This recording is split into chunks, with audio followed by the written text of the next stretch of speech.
त्रिपुरा सरकार के फार्मासिस्ट ने एलोपैथिक, होम्योपैथिक, आयुर्वेदिक की नियुक्ति के संबंध में मंगलवार को अगरतला के स्वास्थ्य विभाग में प्रतिनियुक्ति दी। राज्य सरकार ने 412 एलोपैथिक फार्मासिस्ट और 25 आयुर्वेदिक फार्मासिस्ट नियुक्त करने का निर्णय लिया है तथा 22 होम्योपैथिक फार्मासिस्ट स्वास्थ्य एवं परिवार कल्याण विभाग के अधीन।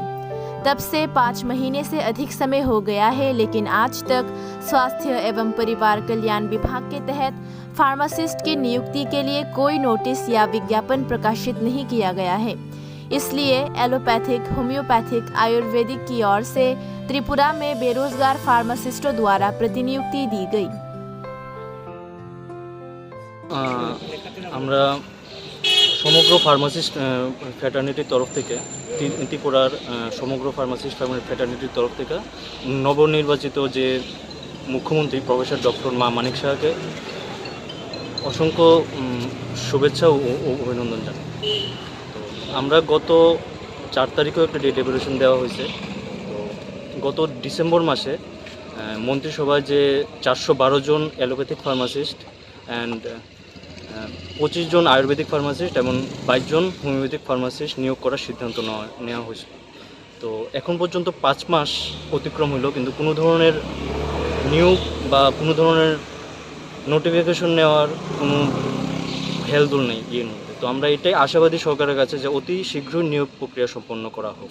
এই জন্যই আমরা সমগ্র ত্রিপুরার ফার্মাসিস্ট ফ্র্যাটার্নিটির তরফ থেকে আজকে 25-30 জনের প্রতিনিধি দল আমরা স্বাস্থ্য দপ্তরের সামনে জমায়েত হয়েছি। আর কাছে ডেপুটেশন দেবে মেনলি স্বাস্থ্য দপ্তরের কাছে।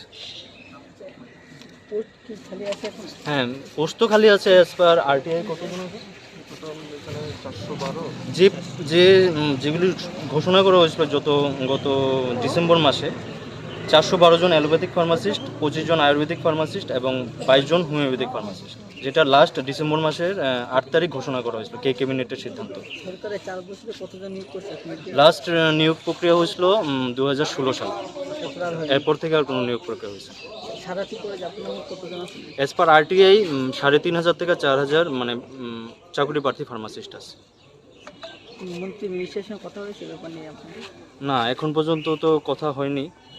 যেহেতু লাস্ট ডিসেম্বর মাসে সিদ্ধান্ত নেওয়া হয়েছে, তো আমরা তো আশাবাদী ছিলাম যে অন্তত নোটিফিকেশনটা বাইরে হইব, কিন্তু 5 মাস হতে চলে এখন পর্যন্ত কোনো নোটিফিকেশন নেই। আমরা সরকারকে সাধুবাদ জানাই, ধন্যবাদ জানাই যে এই সিদ্ধান্তের জন্য, কিন্তু এখন পর্যন্ত কোনো নোটিফিকেশন বের হয়নি।